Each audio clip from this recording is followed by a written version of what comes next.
Grabe na nga nung init, no? So, sa News 5 on X, pinayuhan ng dating Department of Health or DOH Secretary at ngayon 1st District Iloilo Representative Janet Garin ang kababaihan na huwag magsuot ng underwear ngayong panahon ng tag-init.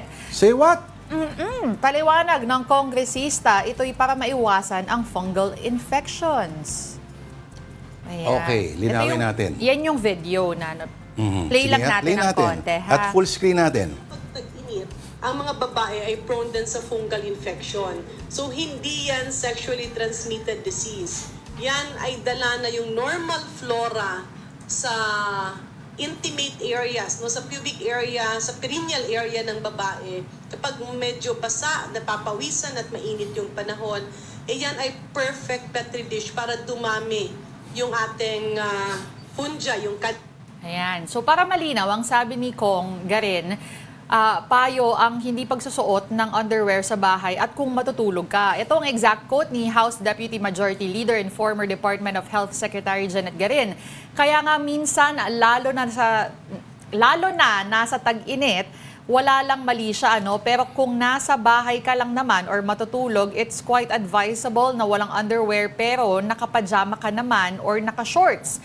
Yung ventilation na yan ay iyan epektibo para mapigilan or hindi na lumala yung fungal infection. Okay, paglilinaw lang. Siguro binabanggit dito ay yung mga constricting, no? Yung mga masisikip na mga underwear. Pero I guess, pag boxers, laban na siguro pag boxers. Pero wag lang yung ginagawa ng ibang mga tambay na may brief na, tapos may boxer shorts pa. Oh, isa lang. Okay, tapos piliin ninyo yung garter kasi yung problema dyan. I guess yun yung binabanggit ni Congresswoman Green. Kasi yung mga, let's say, sa mga nether regions na talagang sabihin natin pag pinawisan at sabihin natin ang kawalan ng testicular or vaginal circulation. Doon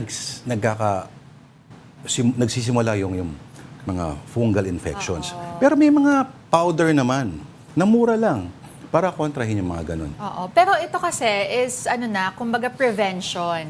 'Di ba? Bago pa tayo umabot dun sa cure part, prevention muna yung recommend nga ni Congressman Garin.